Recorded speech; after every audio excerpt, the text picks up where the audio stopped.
Fala galera dev, beleza? Olha só, hoje a gente vai mergulhar de cabeça numa das estruturas mais, eu diria, mais poderosas do Python. É uma verdadeira virada de chave, sabe? Daquelas que separam quem está começando de quem já programa como um profissional. Para quem busca organizar dados de um jeito limpo, rápido e super intuitivo, então fica por aqui que a gente vai desvendar isso junto.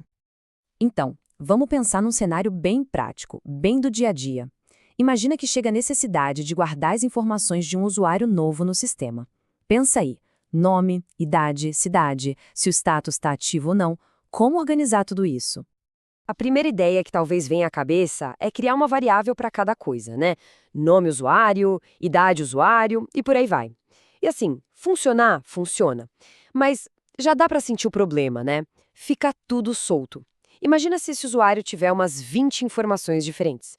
Vão ser 20 variáveis espalhadas pelo código. É a receita para uma bagunça gigantesca. Nada prático e com certeza nada profissional. E é exatamente para resolver esse caos que entra a nossa estrela do dia, o dicionário. Ele é a solução elegante, a solução certa.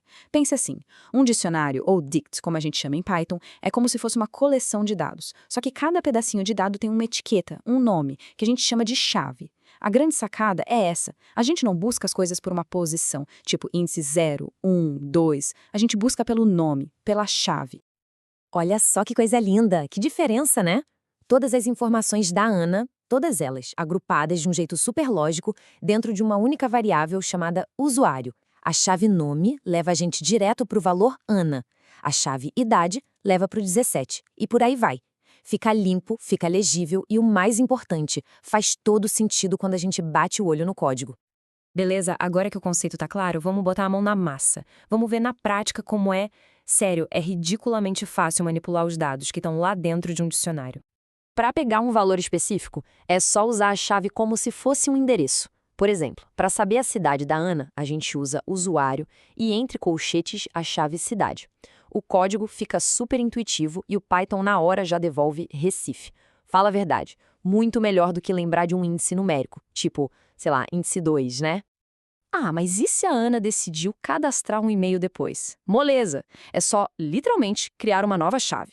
A gente diz usuário.email e atribui o valor. Pronto, o dicionário se atualiza na mesma hora, sem nenhuma complicação. E o melhor de tudo, sabe o que é? A sintaxe para modificar um valor que já existe é exatamente a mesma.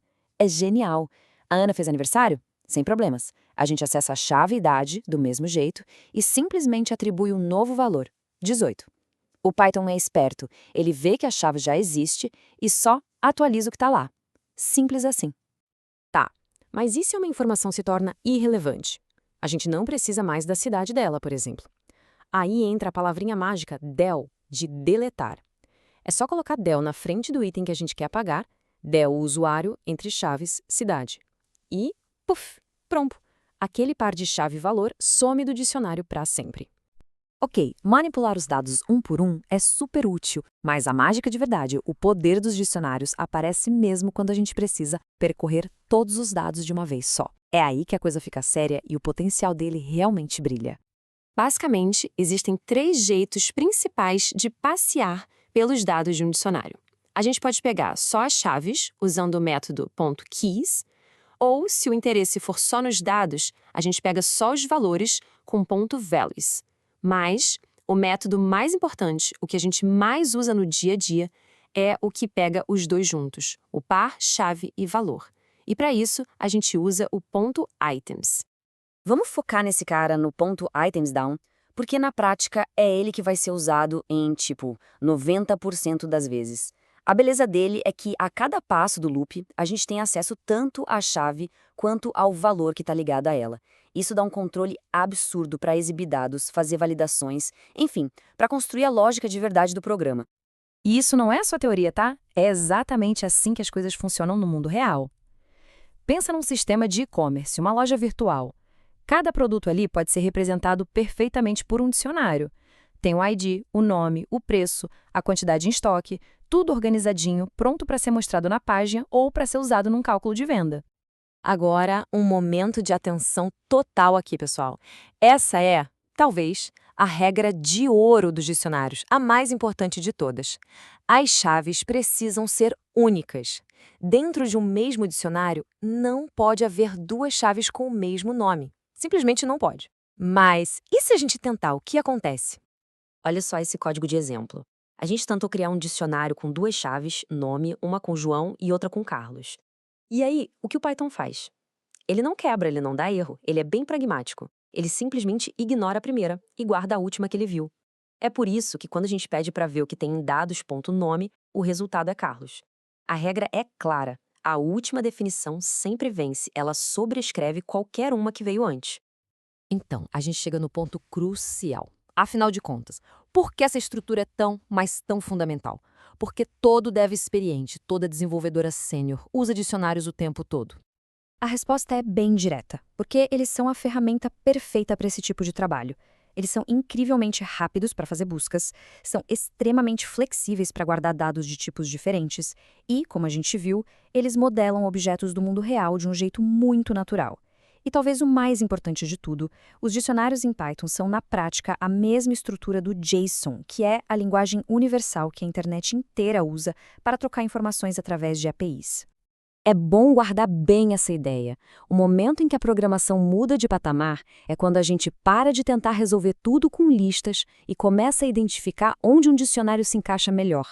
É nessa hora que o código sobe de nível. Ele fica mais limpo, mais eficiente e bem mais parecido com o tipo de software que as grandes empresas estão construindo por aí. E para quem quer continuar subindo de nível, se essa nossa conversa de hoje ajudou a dar um passo importante, tem alguns convites para a gente continuar essa jornada junto. Primeiro de tudo, o engajamento de todo mundo aqui é o que move o canal, é o nosso combustível. Então, se essa explicação foi útil, já deixa aquele like, compartilha com algum amigo ou amiga que também está nessa caminhada de programação e, o mais importante, comenta aqui embaixo. Diz qual o próximo conceito de Python que precisa ser desvendado. É esse feedback que direciona o que a gente vai criar a seguir. Agora, para quem pode e quer ir um passo além para apoiar nosso trabalho diretamente, a gente criou uma página lá no tipa.ai. Olha, qualquer contribuição de verdade, por menor que seja, já nos ajuda demais a dedicar mais tempo, a investir em mais recursos para trazer materiais cada vez melhores. O link está aí na tela e também na descrição. Esse apoio direto significa o mundo para a gente e nos motiva a continuar. E, finalmente, para quem está no ponto de realmente mergulhar de cabeça, de querer transformar o Python em uma carreira sólida, eu preparei algo muito especial. É o nosso curso completo, Python do zero ao avançado. Lá a gente vai muito, mas muito além do que a gente vê aqui. São mais vídeos, mais conteúdo e o principal, projetos práticos para construir um portfólio de verdade que chama a atenção. É tudo o que é necessário para se destacar no mercado de trabalho. Se chegou a hora de dar esse próximo grande passo, de desbloquear todo esse potencial, o link está na tela e também aqui na descrição. Pessoal, muito obrigada por acompanharem até aqui. A gente se vê no próximo código. Valeu!